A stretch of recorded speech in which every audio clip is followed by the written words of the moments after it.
Agora sim, vamos às notícias da soja com Vlamir Brandaliz, que tem oferecimento da Copavel.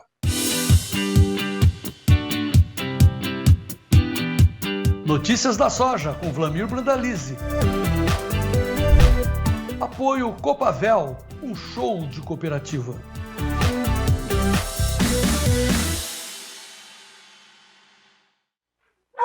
Boa tarde, Brandalize, tudo bem? Como é que está o clima aí em Curitiba? Já deu comida para os cachorros? Ainda não. Aliás, você está em Antônio Olimpo, né? Boa tarde, Sérgio. Estamos em Antônio Olinto hoje. A cachorrada tá latindo aí. Nessa brincadeira nós temos 7 aqui, por isso que eles participam do Puxa, programa. querem participar também do programa, mas é o frio que está deixando a cachorrada dentro de casa. Como é que está o clima por aí? Não, a gente chega aqui, a cachorrada fica animada. A questão é que hoje até os cachorros estão tentando se movimentar, Sérgio. Amanheceu aqui 2 graus a temperatura. Como estava com nevoeiro pela manhã, não há indicativo de geadas efetivas. Meus vizinhos ainda têm uns feijões aí para colher, alguns feijões que estão ainda na fase final de maturação. Aparentemente não teve geada forte, Sérgio. Então, a temperatura foi baixa. Agora tá um calor lascado. Aqui é um calor para baiano que vai gostar. 10 graus, agora 1 da tarde, Sérgio. 10 graus, brincadeira. Agora, o que está acontecendo no mercado de Chicago? Tem uma queda acentuada, acima de 10 cents em todas as posições. O que está influenciando? Será que óleo de soja também está pressionando esse movimento por lá, Brandão?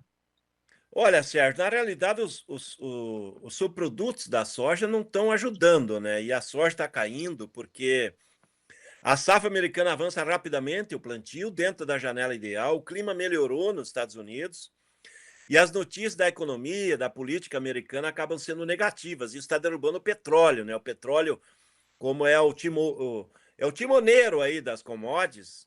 Então, o petróleo para cima ajuda todo mundo, o petróleo para baixo ele acaba prejudicando. Então, se olha o petróleo em queda, então ele acaba refletindo, né? Porque a soja ela tem um fator importante que é o uso do óleo da soja para biodiesel. Petróleo, quando está valorizado, o pessoal do petróleo acaba pegando parte dos recursos que fatura com petróleo, investindo em commodities agrícolas, e automaticamente, se a gente olhar aí, soja, milho, em dia negativo, a semana da soja vai fechando negativa, mas a boa notícia é que nós estamos fechando a semana ainda com suporte aí nos US$ 10 aí lá em Chicago. Nós perdemos os 10,20, isso é importante, e nós não podemos perder os US$ 10. Perder os US$ 10, o suporte vai para 9,5. Isso com o plantio americano já na reta final. Isso não é nada bom para o produtor aí global que trabalha em dólar, né, Sérgio? A questão principal é que com Chicago em queda, a boa notícia é que a China continua não comprando nada lá nos Estados Unidos. Sim. Agora, se perder suporte, mas corre o risco, nós temos aí US$ 10 e 41, são 40 centavos aí no vencimento mais curto. Isso pode acontecer ainda, Vlamir Brandalize, caiu a linha com o Vlamir, é isso? Pode falar, Sérgio. Voltou. Tamo aí, Sérgio. Pode romper esse suporte dos US$ 10, mesmo assim, com essa questão toda voltada à safra nos Estados Unidos, nós temos uma diferença de 40 cents no vencimento mais curto para poder acontecer isso. Corre esse risco, Brandão? Olha, Sérgio, a soja já está muito barata, né? Ela precisaria uma correção positiva, né? Porque os americanos estão plantando menos. Então, esse já é um fator aí que não deveria ter deixado cair tanto. A grande questão é que os 2 principais produtos americanos do cinturão do milho lá, que é o cinturão soja e milho, ele está olhando a safra americana indo bem com o plantio e acabam liquidando, né? Para ver o fundo do poço, né? Buscando o fundo do poço. Mas nós já estamos no fundo do poço, não poderia estar caindo mais que está, porque ela já está sendo negativa para o produtor americano. O produtor americano não pode comercializar soja abaixo de 10,20 lá, porque não tem margem. E na posição setembro, né? E a posição setembro acabou perdendo 10,20 do suporte. Eu acho que já está na hora de começar a corrigir isso aí para cima, senão nós vamos começar a ter falta de oferta de físico, principalmente americano. Nesse momento, como os chineses estão pegando mais soja brasileira e não estão pegando soja americana, até um acordo definitivo entre Estados Unidos e China, é um mercado volátil. Hoje ele está entregando uma sexta-feira muito negativa. Eu considero quase uma sexta-feira negra para Chicago, porque ela não é negra para o produtor brasileiro, mas ela para o produtor americano é negra. Nessa condição, o produtor americano não tem margem, ele trabalha com prejuízo, e aqui no Brasil nós temos a vantagem que agora nós voltamos a ter prêmios melhores que os americanos, justamente porque o comprador quer a soja brasileira. Então, a sorte nossa é que o prêmio melhorou e está compensando essa queda de Chicago, Sérgio.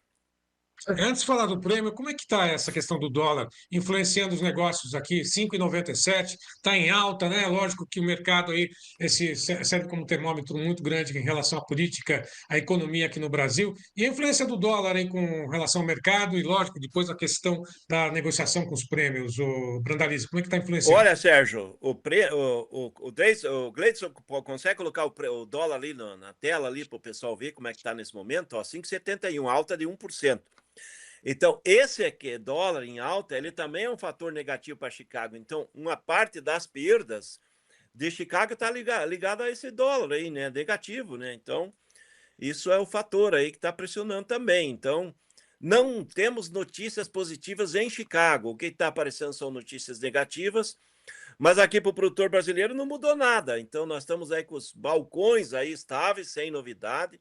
Chicago segue com queda de mais de 2 dígitos, acima de 10 pontos, mas aqui nos portos e nos balcões nós não estamos tendo alterações importantes em reais. E hoje é o último dia aí de vencimento das dívidas dos produtores, né? Dá para ver que o produtor gaúcho está fazendo um movimento grande lá. No Rio Grande do Sul, a maioria das empresas estão fora do mercado, apoiando os produtores hoje. E isso traz aí Tá na hora de resolver a situação gaúcha, né, Sérgio? O produtor gaúcho, ele é o pai da agricultura brasileira, né? Porque todo o sistema produtivo da soja e milho do Brasil, ele teve o berço inicial aí no Rio Grande do Sul.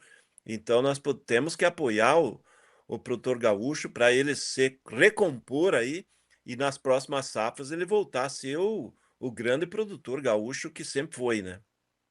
E essa edição é especial porque daqui a pouquinho o bloco com o João Batista Olive vai trazer toda a atualização do movimento no Rio Grande do Sul, né, que esta é uma sexta-feira marcante, inclusive que depois dessa decisão do Conselho Monetário Nacional, que não agradou em nada, não trouxe nenhum alívio para o produtor. Mas, aliás, falando sobre os prêmios já estão atualizados lá no clube, Brandalize.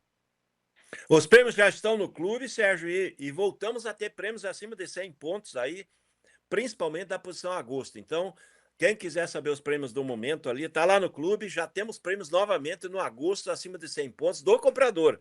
Vendedor quer mais, mas o prêmio melhorou. E talvez seja aquela semana aí de aproveitar esse prêmio aí para depois aproveitar a soja lá em Chicago quando ela voltar a subir na bolsa, né, Sérgio?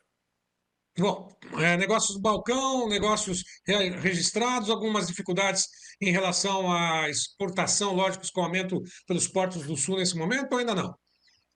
Olha, Sérgio, a exportação segue com ritmo recto de embarque, né? É que é contratos antigos, né? Não tem contrato novo. E com relação ao mercado de balcão hoje, ele está estável, vai fechando a semana quase sem novidades, não teve mudanças efetivamente. E é uma semana que era para ter negociado 3 milhões de toneladas, que é a média histórica para a última semana de maio, e nós vamos fechar a semana com um pouco mais de 1 milhão de toneladas negociadas, um terço do que seria o normal, mesmo sendo uma semana que o produtor precisa de dinheiro, Sérgio, porque quem vendeu antes já aproveitou momentos melhores. Nós estamos com praticamente 107 milhões de toneladas da safra negociadas, tem 63 ainda para negociar. A comercialização negociou muito, mas ainda tem muito para negociar. Mas é uma semana que está negociando pouco aí perante o que seria o normal para ela, Sérgio. Fechamos soja, Brandalize. O mercado da soja hoje é para aquele produtor que não tem a necessidade de fechamento, que não quer aproveitar o prêmio que evoluiu aí para garantir, é semana de já ir pescar, né, Sérgio? O pessoal aqui nosso quer dizer, vai pescar, pegar uns lambari aí para fazer uma fritada à noite. Já estamos falando nisso aqui. É porque o cavalinho já era, né? Já passou, já faz tempo. Mas vamos Cavalinho lá. tá aí atrás, Vamos, ó. Cavalinho tá ali atrás. Vai até voltar atrás. naqueles dias. Tomara, né? Tomara que volte, hein?